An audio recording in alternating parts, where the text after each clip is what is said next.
मध्य प्रदेश देश में हिंदुत्व का नया केंद्र बनता जा रहा है। डॉक्टर मोहन यादव सरकार ने लगातार ऐसे कई फैसले लिए हैं जिसके बाद उन पर सियासत के भगवाकरण के आरोप लगने लगे। डॉक्टर मोहन के सनातनी फैसले, शपथ लेते ही खुले में अंडे और मांस की बिक्री पर भी रोक, धार्मिक स्थलों में लाउड स्पीकर की तेज आवाज पर लगाम, चित्रकूट, उज्जैन, ओरछा और मैहर में कैबिनेट बैठक का फैसला, राम वन गमन पथ की तर्ज पर श्री कृष्ण पाथेय का निर्माण, स्कूली पाठ्यक्रम में भगवान रामकृष्ण का जीवन चरित्र, सरकारी रूप से 19 दिन तक चला श्रावण उत्सव, जन्माष्टमी पर सरकारी स्कूलों में छुट्टी रद्द, श्री कृष्ण की शिक्षा का पाठ, पहली बार श्री कृष्ण का जन्मोत्सव सरकारी तौर पर मनाया गया, हर ब्लॉक में एक वृंदावन गांव और तहसील में गीता भवन। महाविद्यालयों में पढ़ाई जाएगी संघ के विचारकों और प्रमुख पदाधिकारियों की किताबें, मदरसों में गैर मुस्लिम बच्चों की धार्मिक शिक्षा देने पर मान्यता रद्द। लेकिन इन दिनों मुख्यमंत्री डॉक्टर मोहन यादव के जिस फैसले की देश भर में सनातनी तारीफ कर रहे हैं वो है महाकाल की सवारी का नाम बदलने की। अभी तक इसे महाकाल की शाही सवारी कहा जाता है, जिसे अब राजसी सवारी नाम देने की तैयारी है। मुख्यमंत्री ने खुद इस शब्द का इस्तेमाल किया है।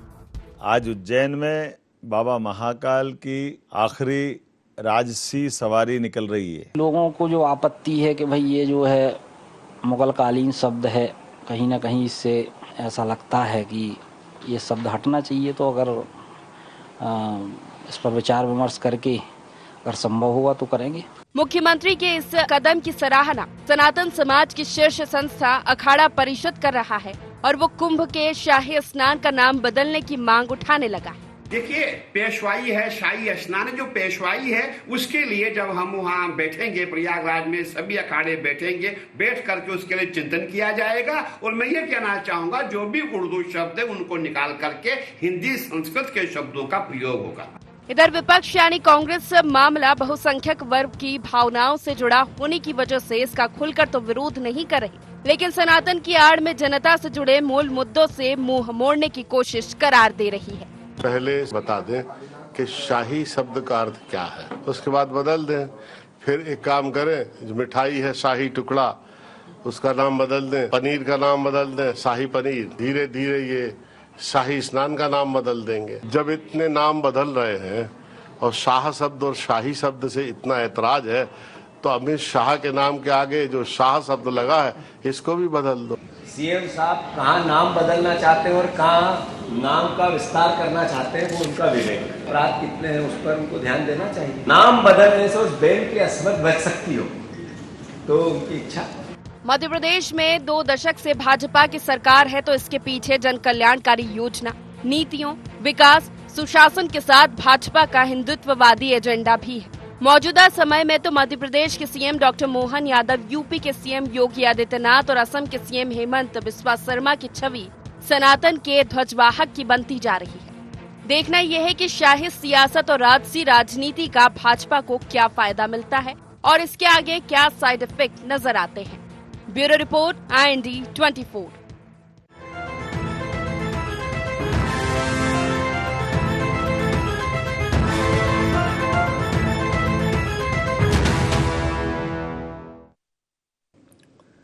नमस्कार, IND एजेंडा डॉक्टर मोहन का हिंदुत्व में आपका स्वागत है। मैं हूं आपके साथ नवीन पुरोहित। चर्चा को विस्तार देंगे उसके पहले IND एजेंडा के मुख्य बिंदुओं की तरफ एक निगाह डाल दें। क्या डॉक्टर मोहन सरकार में हिंदुत्व का नया एपिसेंटर बन रहा मध्य प्रदेश? देश में हिंदुत्व का नया चेहरा बन रहे डॉक्टर मोहन यादव? सनातनी फैसले कांग्रेस को क्यों लग रहे मूल मुद्दों से मुंह मोड़ने की कवायद? शाही सियासत, राजसी राजनीति के क्या हैं फायदे और क्या साइड इफेक्ट? नमस्कार, इन्हीं सवालों के साथ चर्चा में आप सबका पुनः स्वागत है। मध्य प्रदेश में वर्तमान सरकार और उसके मुखिया डॉक्टर मोहन यादव लगातार ऐसे फैसले ले रहे हैं जो बहुसंख्यक वर्ग और हिंदुत्व की राजनीति के संवाहक हैं, लेकिन कांग्रेस इसे ध्रुवीकरण की राजनीति बता रही है। कांग्रेस कह रही है ये धर्म के नाम पर राजनीति है और ये एक ऐसी सियासत है जिससे देश का भला नहीं होगा।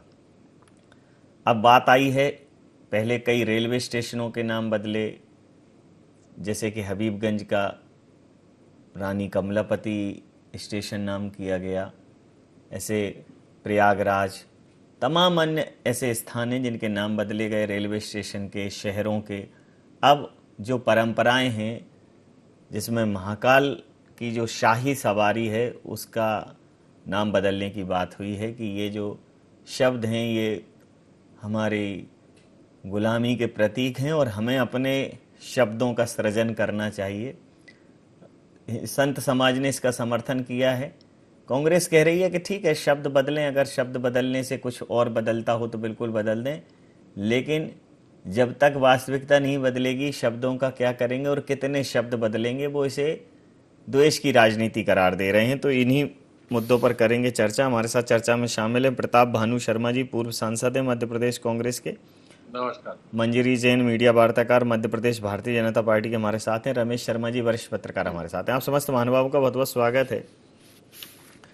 तो अब प्रताप भानु जी, महाकाल जी की शाही सवारी, अगर मैं ये देखूं तो दोनों ही शब्द वो है उर्दू के हैं, शाही भी उर्दू का है और सवारी भी उर्दू शब्द है। तो मुझे लगता है सिर्फ शाही क्यों बदलें, फिर उस सवारी भी बदलना चाहिए। अब वो कह रहे हैं कि ये शाही तो बदला जाएगा और ये कोई भी ऐसे शब्द जो गुलामी के प्रतीक हो उनको हटाया जाएगा, अपने शब्दों का जो मूल शब्द हैं उनको प्रतिस्थापित किया जाएगा। क्या कहें? देखिए नवीन जी, ये शब्द सैकड़ों हजारों वर्षों से भारतीय संस्कृति में समावेश हो गया है और किसी के शब्द बदलने से या उससे कोई आस्था में फर्क नहीं पड़ता है। ये वही मंदिर के लोगों ने या पुराने समय के उज्जैन के लोगों ने ही ये तय कर लिया था और कभी इसके पहले ये तो वहां से विधायक रहे हैं मोहन यादव जी, आज मुख्यमंत्री हो गए तो उन्होंने उस पर एजेंडा बना लिया। इसके पहले उन्होंने कभी आवाज नहीं उठाई। और शाही सवारी यदि निकल रही है तो बाबा महाकाल की तो निकल रही है, उनके सम्मान में ही तो उन्हें वो तगमा दिया जा रहा है। और इतने वर्षों से साधु संत पंडित पुजारी आम जनता जनार्दन कोई शाही शब्द का उपयोग करते चले आ रहे हैं। कब तक नाम बदलोगे आप? शाह पर ये क्यों गुलामी का वो ठप्पा लगाना चाहते हैं? अमित शाह का नाम कहां से आ गया? उसमें भी शाह है। हमारे आदिवासी वर्ग के जो लोग हैं, प्रतिष्ठित लोग हैं, वो भी अपने आगे शाह लिखते हैं, शाह लगाते हैं और सैकड़ों वर्षों से लगाते चले आ रहे हैं। इनके मंत्रिमंडल में भी विजय शाह लिखते हैं। क्या उनका भी नाम बदलेंगे? क्या अमित शाह का भी नाम बदलने की इनमें हिम्मत है? ये सिर्फ लोगों को डाइवर्ट करने का काम, कुछ करना नहीं, झूठी घोषणाएं, मैनिफेस्टो पे कोई काम करना नहीं। किसान परेशान है, नौजवान को नौकरियां नहीं मिल रही, गरीब को वैसे ही बेहाल है बेचारा, महंगाई आसमान पे चली जा रही है। ये सिर्फ अटेंशन डाइवर्ट करने के प्रयासों के अलावा, नाच ना जाने आंगन टेढ़ा, इसके अलावा मैं किसी बात को। अब कहते हैं शाही स्नान साधु संतों ने नाम दिया और चला आ रहा है प्राचीन समय से, और कोई चारों पीठों के शंकराचार्यों ने कभी इन पर आपत्ति नहीं करी। वो तो हमारे हिंदू के पथ प्रदर्शक हैं, हिंदुओं के शीर्ष मठ हैं हमारे। आप बताइए, अब ये कहते हैं कि ये नए ठेकेदार पैदा हो गए, शाही स्नान भी हम बदलेंगे, शाही बदल लो, पर बदलने से कोई आस्था नहीं बदल जाती है। कोई धर्म के नाम पर आप राजनीति करना चाहते हो, लोगों को शिगुफा देना चाहते हो, संकीर्ण मानसिकता से काम करना चाहते हो, एक अच्छी बात नहीं है। आज क्या हो रहा है उज्जैन में नवीन जी? दिन दहाड़े बलात्कार हो रहा है, रिपोर्ट नहीं लिखी जा रही है, गुंडागर्दी। मध्य प्रदेश में मैंने लाइन ऑर्डर में सबसे वर्स्ट स्थिति में। आप शिक्षा पे ध्यान दो, अच्छी शिक्षा दो, रोजगार उन्मुख शिक्षा दो, लोगों के लिए अच्छे चैप्टर्स उसमें जोड़िए। भगवान राम भगवान कृष्ण को कर रहे हैं, उनका चरित्र है, उन्हें करना चाहिए, उसमें कोई आपत्ति किसी को नहीं है। परंतु वो हमारे युवा वर्ग को या भविष्य जो है उसके साथ यदि खिलवाड़ करते हैं या उसको कैरियर बनाने के लिए कोई, या जिसमें स्वरोजगार सृजन हो, ऐसी शिक्षा नहीं देते, तो ऐसी शिक्षा नीति किसी के काम की नहीं है। और हमने तो ये देखा, इनने ये भी कहा है रामगढ़ पथगमन की तरह हम कृष्ण क्या है पाथे, पाथे का मतलब जानते हैं क्या होता है? पथ नहीं होता, पथ पर चलने वाले जो पथिक होते हैं उनके लिए जो भोजन या कलेवा की व्यवस्था होती है वो पाथे कहलाता है। पाथे का निर्माण करेंगे, क्या करेंगे? क्या वो कैंटीन खोलेंगे पूरे रास्ते में? राम पथ निर्माण का काम 10 साल पहले घोषणा करी थी, शिवराज सिंह ने घोषणा करी थी जी। आज तक वो काम शुरू नहीं हुआ है। मैं प्रतिक्रिया लेता हूं सर, गया हूं और जाके देखा हूं, प्रतिक्रिया लेता, सर्वे चल रहा है, प्रतिक्रिया कोई एजेंसी फिक्स नहीं हुई है, कोई निर्माण कार्य और दूसरा निर्माण कार्य आगे बढ़ाओ। गोकुल ग्राम की स्थापना कर कहां हुई है? किन किन गांवों में गोकुल ग्राम बने? पहले उन घोषणाओं को जो उनकी ही सरकार ने घोषित की है उनका मूल्यांकन तो कर लें, उनका रिव्यू तो कर लें, इसके बाद फिर कुछ भी घोषणा कर देना, कुछ भी हवाई बात कर लेना। प्रतिक्रिया लेता हूं, भविष्य को बनाने के लिए बात करिए, किसानों को उज्जवल प्रतिक्रिया लेता हूं, उनका समर्थन मूल्य देने की बात करिए, नौजवानों को रोजगार देने की बात करिए, जो अधूरे काम है उनको पूरा करने की बात करिए। प्रतिक्रिया साफ कहना है ये। मंजरी जी, ये शब्द बदलने से क्या बदल जाएगा? और ये शब्द कोई आज के थोड़े हैं, और क्या क्या बदलेंगे?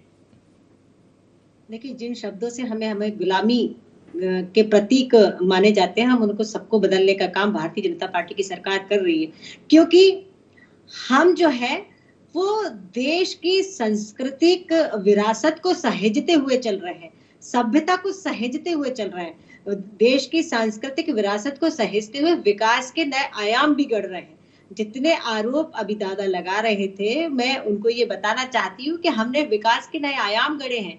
देश को 60 सालों में जिस तरह से कहना चाहिए पिछड़े देश में शामिल किया गया था, आज हम विकसित राष्ट्र की तरफ बढ़ रहे हैं और देश जो है वो आज दुनिया की 5वीं अर्थव्यवस्था के रूप में स्थापित हुआ है, तो वो हमारी नीतियों के कारण हुआ है। लेकिन यदि मैं मुद्दे पे आती हूँ कि जो बात कही जा रही है कि आप हर जगह शब्द बदल रहे हैं, तो आप ये बताइए, हबीबगंज जो स्टेशन था, यदि उसका रानी कमलापति नाम रखा गया तो क्या ये गलत हुआ? आज हम दिल्ली में जाते हैं तो औरंगजेब रोड और अकबर रोड, हुमायूं रोड, ये सब क्या है? ये गुलामी के प्रतीक नहीं है। ये उस समय जो लोग रहे हैं, उन्होंने अपने आप को स्थापित और अपने आप को मनवाने के लिए, अपनी सत्ता जो है थोपने के लिए इस तरीके के मार्गों के निर्माण किए गए।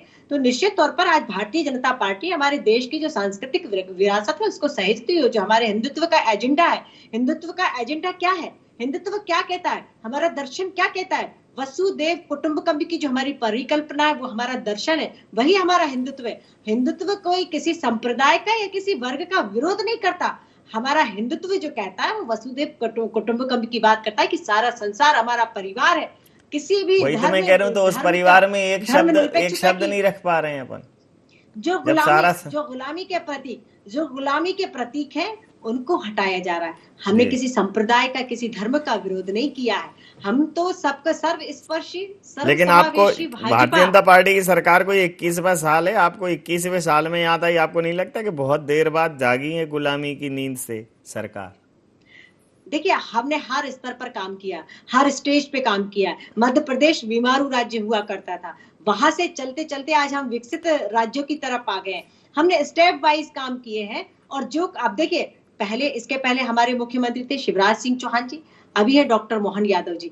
सबका अपना एक तरीका है काम करने का, वो किस तरीके से कर रहे हैं। भारतीय जनता पार्टी की सरकार ने हमेशा चहुमुखी और सर्वस्पर्शी समावेशी विकास की बात की है, तो उसको लेकर आज भारतीय जनता पार्टी की सरकारें काम कर रही, चाहे वो किसी भी राज्य में हो, क्योंकि हमें देश को विश्व गुरु बनाना है। और विश्व गुरु तभी बनेगा क्योंकि हमारा जो हिंदुत्व है वो शांति का संदेश देता है, शांति का संदेश देता है। आज देखिए, अगर हम शांति वार्ता कराने जा रहे हैं प्रधानमंत्री जी के नेतृत्व में, और आज ही देखिए यूक्रेन और रूस के राष्ट्रपति भी ये बयान दे चुके हैं कि अगर भारत मध्यस्थता करना चाहता है तो हम तैयार हैं। ये भारत की संस्कृति है, यही तो हमारा दर्शन है, और उसी को लेकर तो भारतीय जनता पार्टी चल रही है। चलिए, मैं प्रतिक्रिया लेता हूं। और यदि चलिए अगर नाम बदला भी जा रहा है तो कांग्रेस को क्या दिक्कत है इसमें?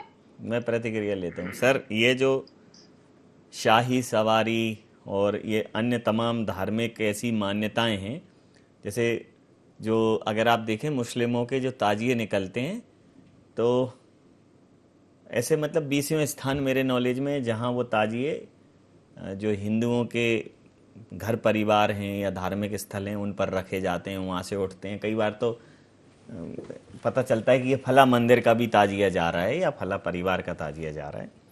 ऐसे ही कई जगहों पर इस प्रकार की मिली जुली जो सामाजिक मान्यताएं इनकी, भाई राजसी शाही सवारी या राजसी सवारी, इनका कोई धार्मिक कोई उल्लेख नहीं है किसी पुराणों में। ये तो एक समाज ने मिलजुल के एक यात्रा निकाली, निकल गई।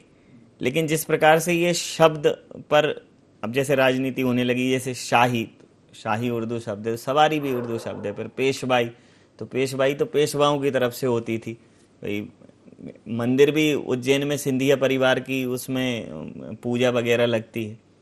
तो और ऐसे तमाम राज परिवारों से जुड़े हुए पुरातन काल की पद्धतियां हैं, क्या रीतियां हैं, लेकिन इनका कोई ऐसा नहीं है कि कोई धार्मिक उल्लेख हो। ये तो सामाजिक रीतियां हैं, सामाजिक मान्यताएं जिसको लोग फॉलो करते हुए चले आ रहे हैं। अब इस पर राजनीति कहाँ तक ठीक?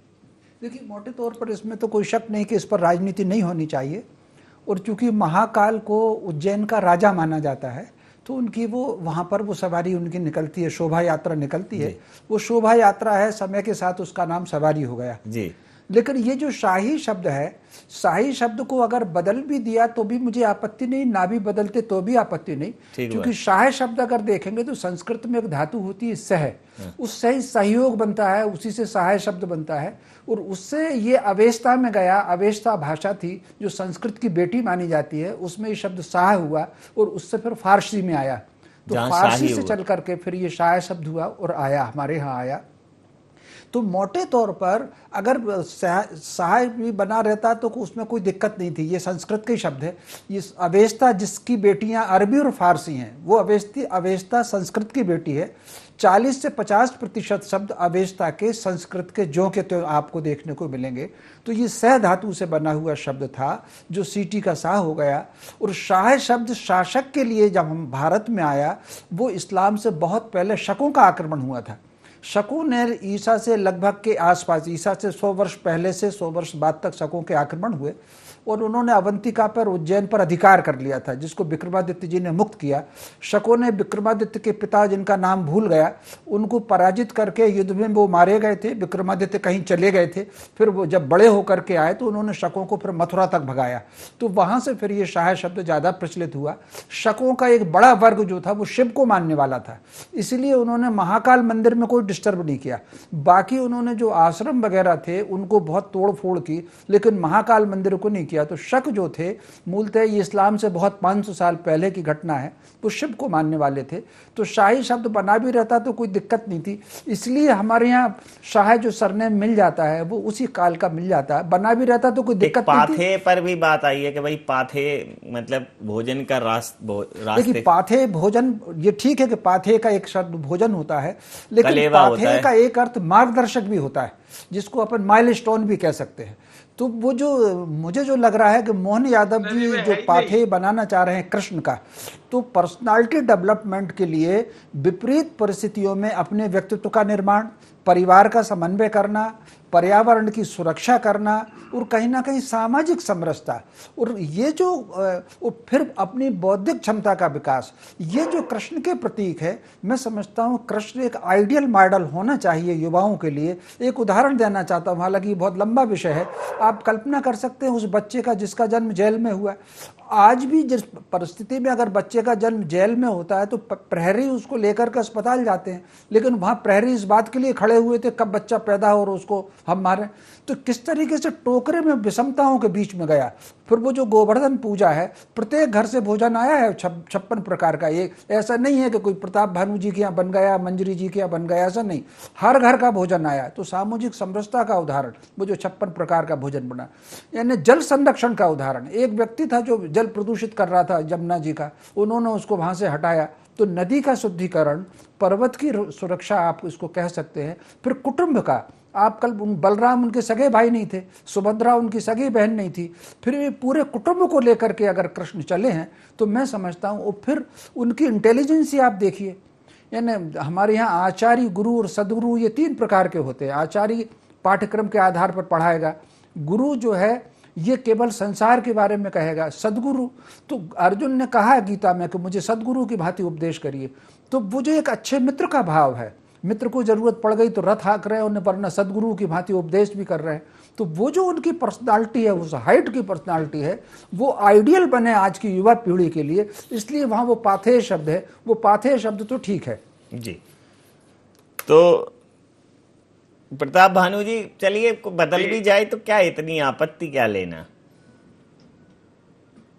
देखिए, रमेश शर्मा जी के वक्तव्य सार गर्भित विचारों के बाद कुछ कहने को रह नहीं गया है जी। उन्होंने साफ एक एक चीज कह दी कि न शब्द से आपत्ति है, और ये शब्द कोई गुलामी का प्रतीक नहीं है, प्राचीन संस्कृत से निकला हुआ है।